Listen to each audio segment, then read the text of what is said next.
Aproape fiecare al doilea român are acasă cel puțin un lucru de la Parkside. Acel alat verde de la Lidl s-a răspândit în atelierele și garajele noastre ca nimic altceva. Doar că, mâna pe inimă, cine dintre noi știe cu adevărat ce merită cumpărat din gama verde Parkside și ce e bani aruncați? Pentru că nu e adevărat că tot Parkside e excelent, dar nici că tot ar fi prost. Adevărul e undeva la mijloc. Unele lucruri de la Parkside sunt atât de bune încât bat liniștit o marcă de 3 ori mai scumpă, iar altele sunt exact ceea ce își imaginează oamenii despre alatul ieftin de la Lidl. Inutilități care se strică sau te dezamăgesc. Și exact asta vă lămuresc astăzi. Vă spun 5 lucruri de la Parkside care chiar merită cumpărate, la care aș merge fără ezitare și eu. Și apoi vă spun 3 pe care mai bine le evitați, pentru că pe ele doar aruncați bani degeaba. Iar al 5-lea dintre cele bune, cel mai mare atu, despre care mulți oameni nici nu știu, îl las la final, pentru că tocmai acela face din Parkside o cumpărătură mult mai inteligentă decât și-ar imagina oricine. Așa că, înainte să mergeți data viitoare la Lidl și să aruncați în coș primul lucru verde aflat la reducere, uitați-vă la asta, ca să știți în ce merită să investiți bani și ce să lăsați pe raft. Și, chiar de la început, mă interesează cum stați voi. Ce lucru de la Parkside aveți acasă și cum vă servește? S-a dovedit bun sau v-a dezamăgit? Scrieți-mi jos în comentarii, pentru că aceste experiențe reale din atelierele voastre au mai multă valoare decât orice reclamă și îi vor ajuta pe alții să cumpere mai bine. Și dacă vă place acest tip de videoclipuri care sparg miturile despre scule, dați un abonament, mă ajută mult. Așa că hai să începem. Dar mai întâi trebuie să lămurim un lucru, fără de care totul nu are sens. Ce este de fapt Parkside? Pentru că cheia pentru a ști ce să cumperi de la Parkside și ce nu e să înțelegi pentru cine e făcută acea sculă. Iar Parkside este, cum spun frumos în străinătate, ieftin și vesel. Ce înseamnă asta? Înseamnă că Parkside e o sculă excelentă pentru bricolaj de casă, pentru ce faci acasă în jurul casei, de câteva ori pe lună, pentru rafturi, mobilier, mici reparații, munca ocazională din grădină.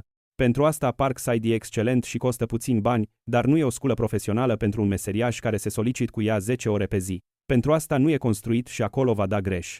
Așadar, prima regulă sună așa: cumpărați Parkside ca un amator de bricolaj, nu ca un profesionist. Iar dacă înțelegeți asta, majoritatea lucrurilor bune și rele se vor așeza imediat la locul lor. Și încă un lucru despre Parkside, ca să înțelegeți totul. Parkside nu e o fabrică, e o marcă a Lidl. Lidl pune să-i se fabrice acest alat la diversi producători specializați, covârșitoarea majoritate în Asia, după caietul lui de sarcini și lipește pe el acest nume verde. Și de fapt e o veste bună, pentru că exact aceleași fabrici produc și pentru alte mărci, chiar mai scumpe. Așa că atunci când cumpărați Parkside, nu cumpărați neapărat o producție mai proastă, cumpărați adesea aceeași producție, fără numele scump și fără marketingul scump. Aceasta e toată magia sculelor ieftine de la Lidl. Nu plătiți pentru marcă, plătiți pentru sculă. Și tocmai de aceea Parkside poate fi atât de avantajos pentru uz casnic, dacă știți ce bucată să alegeți. Și asta vă arăt acum. Hai să începem. Lucrul numărul 1. Ce merită? Bormașina cu acumulator și șurubelnița din seria X20V. Aceasta e nava Amiral Parkside și e o cumpărătură clară. Acea bormașină obișnuită cu acumulator sau șurubelnița din acea serie verde de 20V e absolut suficientă pentru amatorul de bricolaj și costă o fracțiune din prețul unei mărci.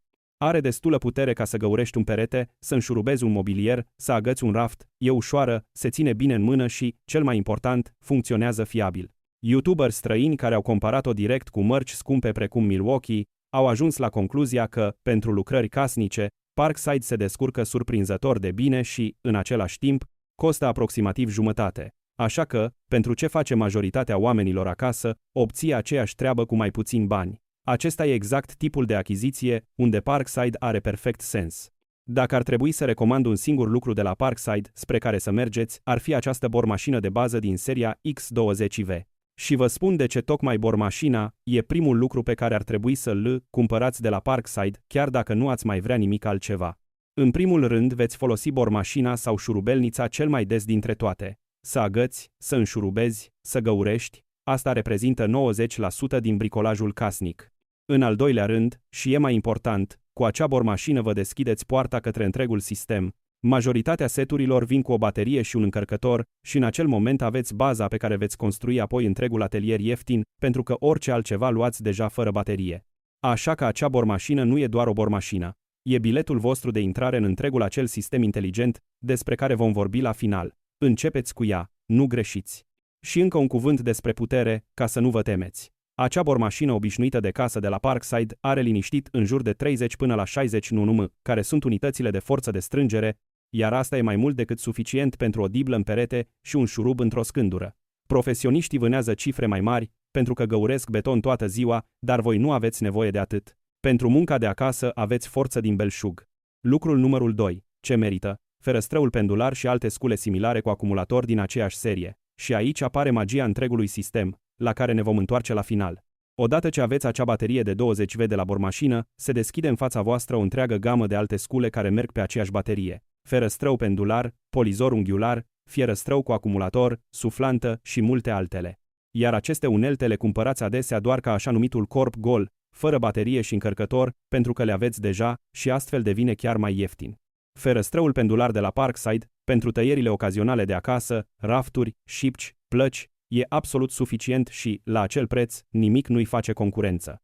Din nou, nu e pentru profesie, dar pentru ce tăiați cu adevărat, e mai mult decât suficient. Acest alat cu acumulator din sistem e a doua achiziție clară.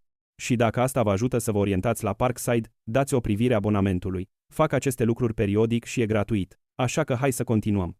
Lucrul numărul 3. Ce merită? Instrumentele de măsură și mici ajutoare manuale, lasere, higrometre, șublere digitale și mărunțișuri similare. Aceasta e comoara ascunsă a Parkside, despre care se vorbește puțin. Parkside face o mulțime de mici instrumente și accesorii de măsurat. Lasere în cruce pentru alinierea rafturilor și tablourilor, higrometre pentru lemn și zidărie, șublere digitale, detectoare de cabluri în perete. Și aceste lucruri sunt o cumpărătură excelentă la Parkside, pentru că sunt aparate simple, unde producția ieftină aproape că nu se reflectă în rezultat. Un astfel de laser în cruce de la Parkside face exact același serviciu ca unul de 3 ori mai scump de la marcă, pentru că un laser e un laser. Pentru acest echipament mărunt de atelier, Parkside e ideal. Economisiți și primiți un ajutor pe deplin funcțional. Aici nu ezitați deloc. Și vă dau la asta o regulă simplă care vă va ajuta să decideți la orice de la Parkside, nu doar la instrumentele de măsură. Cu cât acel lucru e mai simplu și cu cât depinde mai puțin de o rezistență mecanică brutală, cu atât e mai bună achiziția Parkside.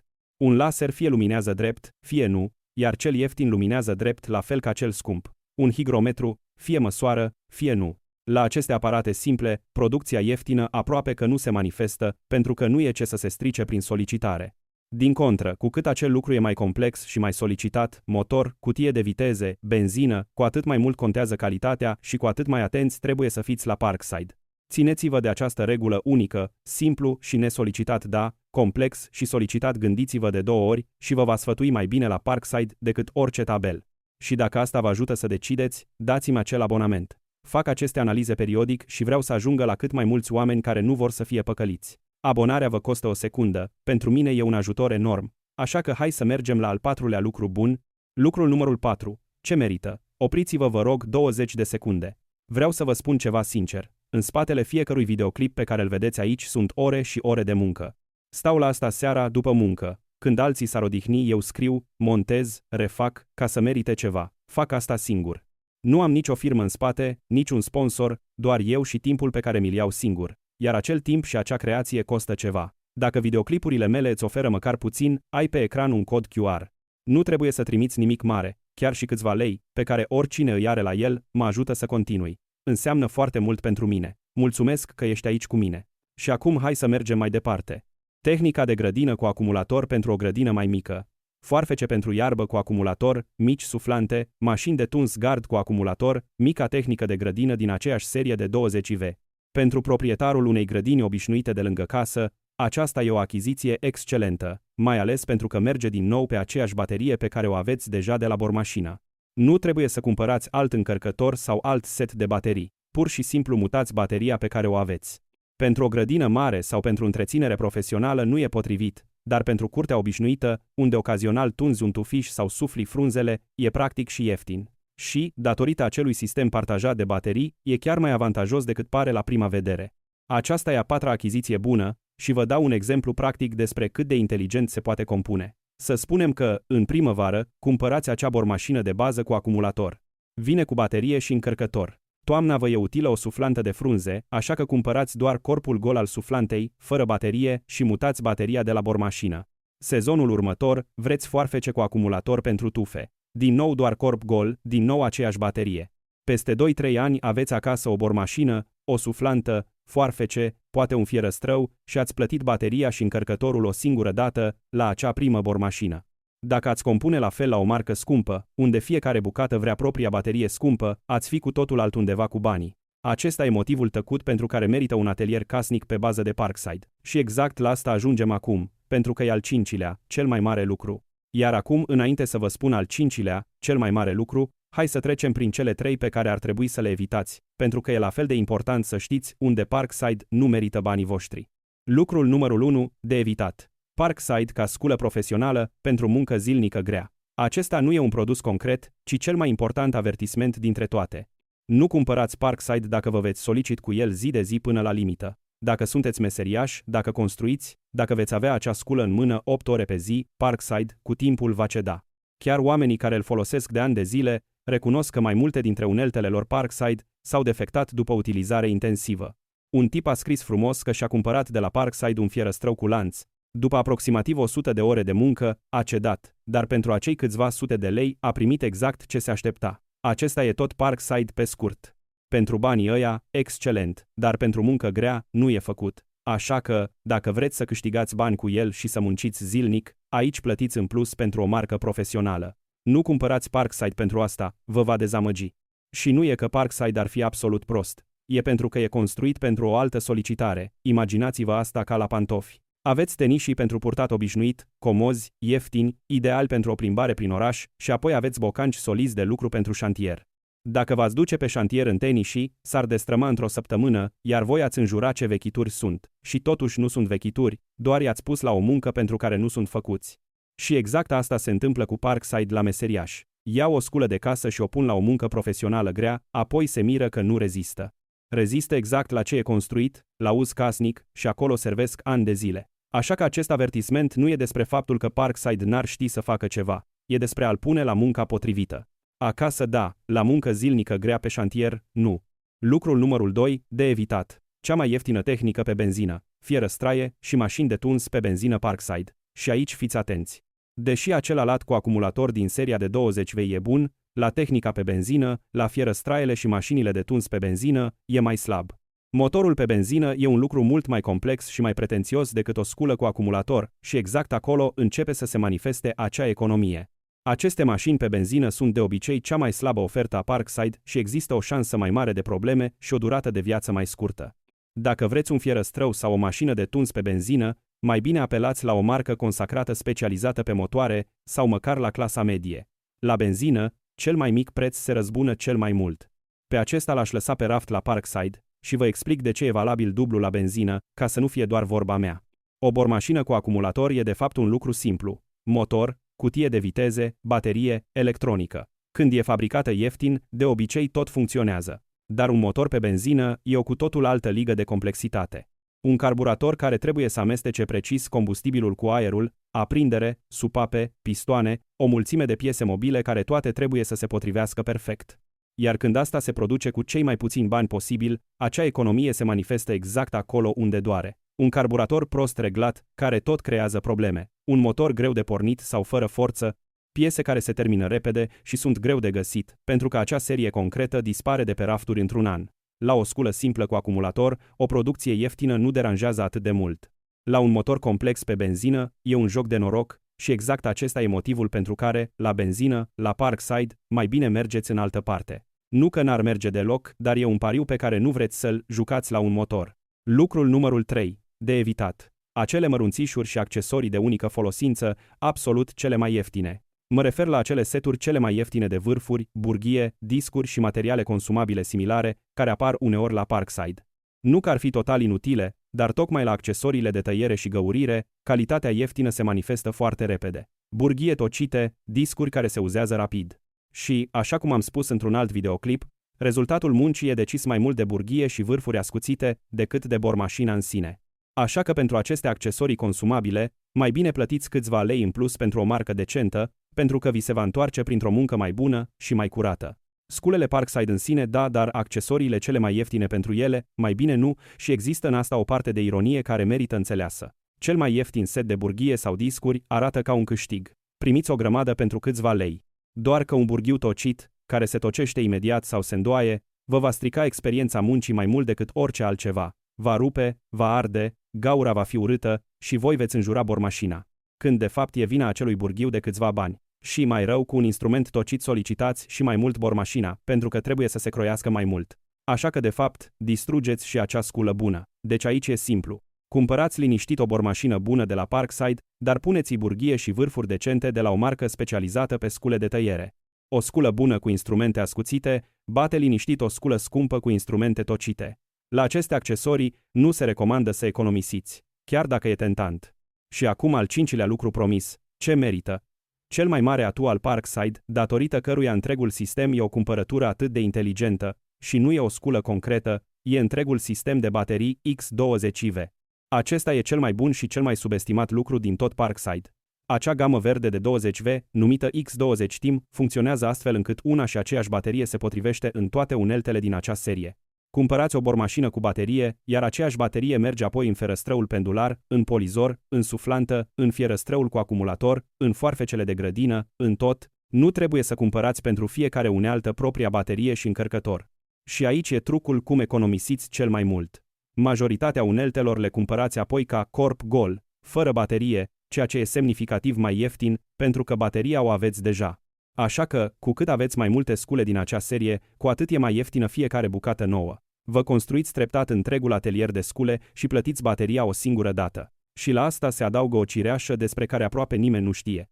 Pentru aceste baterii Parkside există și așa numite adaptoare, așa că acea baterie ieftină de la Lidl poate fi folosită printr-un reductor și la scule de la mărci mai scumpe. Oamenii alimentează astfel chiar și scule care normal au nevoie de o baterie originală scumpă. Nu e oficial și trebuie să vă descurcați puțin, dar arată cât de bună e acea bază de baterii. Sistemul X20 a devenit atât de răspândit, încât în jurul lui s-a creat o întreagă mulțime de accesorii și adaptoare, ceea ce la o marcă ieftină de la Lidl nu e deloc de la sine înțeles și doar confirmă cât de bine e făcută acea bază de baterii. Așadar, al cincilea, și poate cel mai inteligent lucru la care să mergeți la Parkside, nu e o singură sculă. Este decizia de a vă construi atelierul pe acel sistem X20, pentru că apoi fiecare bucată nouă o cumpărați ieftin, ca corp gol.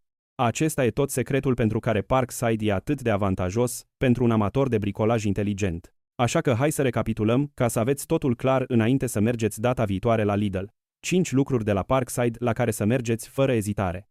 Bormașina de bază cu acumulator și șurubelnița din seria X20V. Scule cu acumulator din aceeași serie, precum ferăstrăul pendular și polizorul, mai ales ca corp gol. Instrumente de măsură și ajutoare manuale precum laserele, higrometrele și șublerele. Tehnica de grădină mică, cu acumulator, pentru o grădină mai mică și, mai ales, cel mai mare atu, întregul sistem de baterii X20 pe care vă construiți inteligent un atelier ieftin. Și 3 lucruri de evitat la Parkside. Nu-l luați ca sculă profesională pentru muncă zilnică grea, acolo va ceda. Evitați cea mai ieftină tehnică pe benzină, fierăstraiele și mașinile de tuns, pentru că benzina e prea complexă pentru o producție atât de ieftină. Și nu cumpărați accesoriile de tăiere absolut cele mai ieftine. Mai bine plătiți în plus pentru burghie și discuri ascuțite de la o marcă. Dacă țineți sub control aceste 3 capcane, veți evita aproape tot ce îi arde pe oameni la Parkside, iar adevărul principal pe care îl luați de aici e acesta. Parkside nu e nicio minune, nicio vechitură. E o sculă excelentă pentru amatorul de bricolaj de casă, dacă știți spre ce să mergeți și ce să evitați. Cine cumpără inteligent alatul cu acumulator și sistemul X20V și lasă pe raft ceea ce Parkside nu poate face față, primește un atelier excelent la o fracțiune din prețul unei mărci. Iar cine cumpără orbește se arde la fierăstrăul pe benzină și înjură că Parkside e o vechitură, când de fapt toată diferența stă doar în a ști ce cumperi. Și acum știți asta. Și observați că aceasta nu e o poveste doar despre Parkside, e o poveste despre cum să cumperi în general inteligent scule ieftine. Principiul pe care l-ați luat astăzi e valabil aproape la orice. Lucrurile simple și nesolicitate luați-le ieftine, veți economisi și nu veți simți diferența. La sculele complexe, scumpe și foarte solicitate, gândiți-vă dacă nu merită să plătiți în plus. Și, mai presus de toate, întrebați-vă mereu la ce aveți nevoie real de asta, nu ce e cel mai ieftin sau cel mai scump. Cine cumpără astfel, cu capul, economisește mulți bani și în același timp are acasă scule care îi servesc ani de zile. Iar cine cumpără orbește, după preț sau după nume, fie plătește prea mult, fie se arde. Parkside e doar exemplul perfect că ieftin nu trebuie să însemne prost, dacă știi ce faci, și voi acum știți asta. Așa că, sincer, cum e la voi? Spre care dintre acele lucruri bune de la Parkside ați mers și s-a dovedit bun, sau v-ați ars la ceva din cele 3 de evitat? Și ce bucată a fost? Scrieți-mi asta jos în comentarii, pentru că exact aceste experiențe reale îi vor ajuta pe alți oameni să cumpere mai bine și să nu piardă bani. Și dacă asta v-a ajutat astăzi să decideți și poate chiar să economisiți, dați-i un like. Trimiteți-l unui prieten care tocmai stă la Lidl în fața alatului verde și nu știe dacă să-l cumpere. Și veniți din nou data viitoare la un alt adevăr din atelier. Aveți grijă de voi și mulțumesc că ați fost alături.